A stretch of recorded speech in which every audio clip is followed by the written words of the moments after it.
Oh my god, this is so gruesome! Look at what they're doing to these people! Oh man, I can't wait to see the person that's in charge of this whole operation.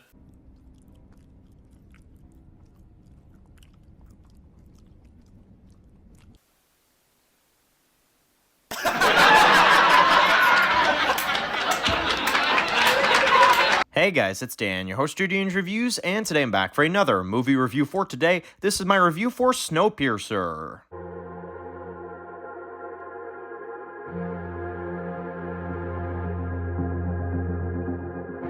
Alright guys, this one's going to be doing another review today, this one's going to be doing another review for today, this one is going to be doing another movie review, this one is my review for Snowpiercer 2013. So, this is a movie, I believe there is also a TV show that is based off of Snowpiercer, so there is a TV show for this one as well too, but for today we're going to recap the movie, we're going to talk about the movie of Snowpiercer and what did I think about it. So, I watched this one last night, this is a movie I've never seen this before, and a couple of buddies of mine were like, hey, you want to watch Snowpiercer? So I'm like, all right, let's go ahead and do that. And we had all not seen the movie. You know, we've all heard about it, but we've never watched it before. And I think we ended the movie and we were sitting there literally like this.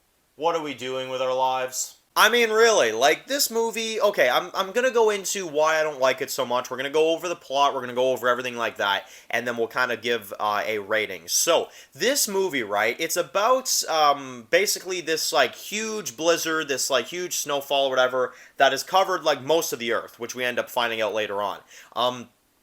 No one can go outside because if you step outside, you're going to freeze to death pretty darn like instantly, right? So no one can step foot outside. So everybody is in this train during this movie, and you have kind of like a bit of a divide, right? You've got the upper class who are like wearing this nice clothes and like living these nice lives and stuff like that in one section of the train, and you know all this stuff, perfect, rich type of people, and then you've got the others who are the leads of this movie, who are the slaves basically. They are at the bottom of the barrel, they are the boots, as the one female says. They are the boots of, the person. I don't know. Whatever the fuck this chick's, like, term was very weird. But anyway, she classifies them as the boots at the very bottom.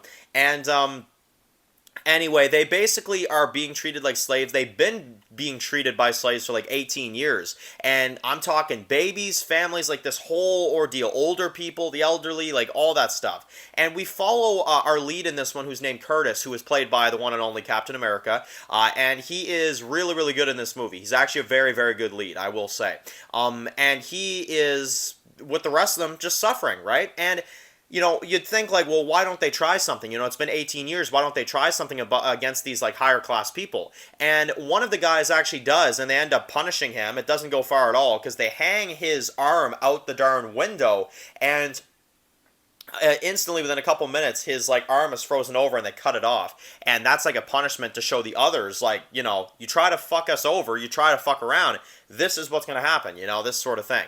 So they end up figuring out a decent way into this film, right? About I'd say half hour through, that the guards and their guns have no ammo in them, so they end up fighting back, which this is easily the best part of the movie, is when they end up fighting back against them. And they're going through this train, trying to get to the front, trying to get to these higher class people, trying to take them out, because for 18 years they've been living like this, right? Which is a really screwed up concept. And it's a really dark idea, I will say.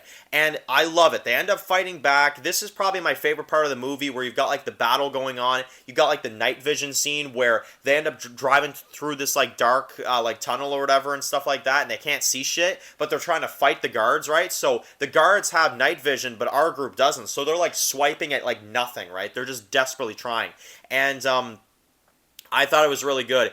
They do end up overpowering them. The battle was very well filmed. Probably my favorite scene of the movie is that scene. And it was very, very well done, I will say. Now, they end up capturing the lead girl in charge, okay, now, I don't mean any offense when I say this, but whoever thought that this chick would be scary, and whoever thought that this would be a good villain for over half of this fucking movie is out of their minds, okay? I'm sorry, but she was absolutely awful, and not in a good way either. Like, not like, oh, she's bad, but like she's a villain, so like good bad. Like, no, she was just bad. Like, Honestly, every time this girl's on screen, I cringe. Every fucking time. I mean, seriously. I do not understand what the hell the fear is supposed to be with her. And to be honest, she just reminds me of some of the more typical, terrible villains that I've seen in recent TV shows as well, too, that we also review on this channel. She literally is one of the worst villains I've seen in a movie. She is absolutely just horrible. And I mean, there's moments where, like, she takes her teeth out and stuff like that, and it's like, is this supposed to be, like, a big villain moment? Like, what the fuck is this supposed to be? Like, seriously. I don't understand what the point of this villain is. I don't know what they were trying to do with her. I really don't. And they end up taking her captive, and basically she shows them around the rest of this train. And they've got, like, clubs and, like, casinos through this bitch, and it's just really, really weird. Like, they're living the high life, right? Like, all the food they want, all the stuff they want, and, you know, they end up fighting their way through, basically throughout this movie. And you've got this, like, hitman-looking guy who's, like, wearing this suit, and he's, like, coming after them throughout this movie, and basically they end up pulling this scene, which I thought was so weird, where he ends up killing some of his own people that are on his side, and then ends up getting killed afterwards because he has no army with him because he just murdered them.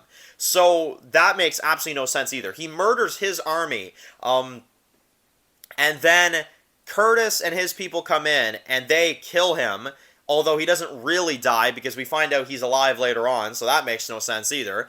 And they end up powering their way through this train, and basically we end up finding out some pretty interesting things. There was one scene where Curtis ends up telling one of the guys, like, I had to, like, be a cannibal for a time. I had to, like, eat people and stuff. So that was kind of screwed up. So during the 18 years, like, they had to, like, eat people and stuff. So it was pretty screwed up. And basically, at the end of the movie, we find out that the lead man in charge, who is played by the one and only Ed Harris, Wilford, he is the guy in charge, and he talks to Curtis, and, you know, we meet the big bad of the movie, right? And this is when this movie completely goes downhill. This is when this movie completely goes to shit for me.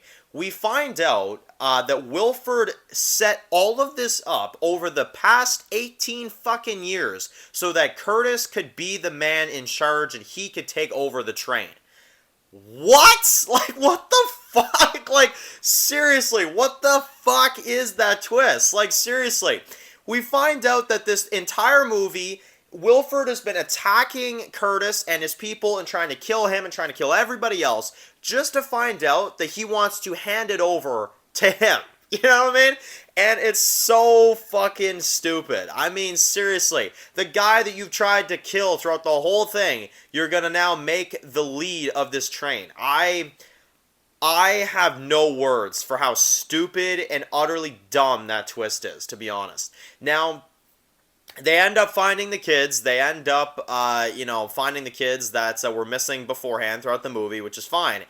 But the train ends up finally just blowing up. It ends up just finally getting destroyed by all this snow and all this shit. And it ends up crashing completely.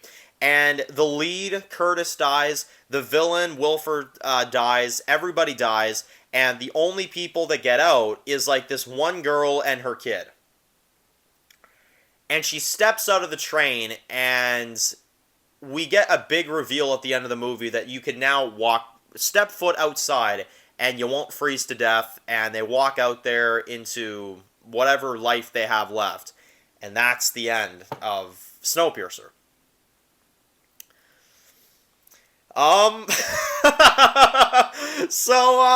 Yeah, you know, that was, that sucked. I'm not gonna lie here, that was kind of stupid. So, it's one thing to kill your lead off screen. It's another thing to kill your villain off screen. It's another thing to, I mean, basically kill everybody off screen aside from the one woman and her child. But the other thing that I just cannot comprehend is that this entire thing was a stunt for Curtis to take over the train. This entire time. 18 years and all that horse shit. I mean, it makes no sense. It makes absolutely no sense, and nobody can convince me that it makes sense, because it doesn't. So, yeah, I'm going to give this movie a 2 out of 10. I like the concept of it, where it was going in the beginning, but to me, it just went to shit. The twist makes no sense. The story makes no sense, and, Let me know. If you've watched this movie, what do you think about it? Am I crazy? Do you love it? Let me know. Just my opinion, of course, just kind of my reaction to the movie. I thought it was stupid, to be honest. So, anyway, of course, if you're new to the channel and you enjoyed this video, make sure to click that subscribe button to miss any other videos for Snowpiercer. Make sure to follow me on Dan's Reviews Official to get more videos like this and more movie reviews. And I'll see you guys really soon for more videos for Snowpiercer. Enjoy the rest of your day, guys, and peace out.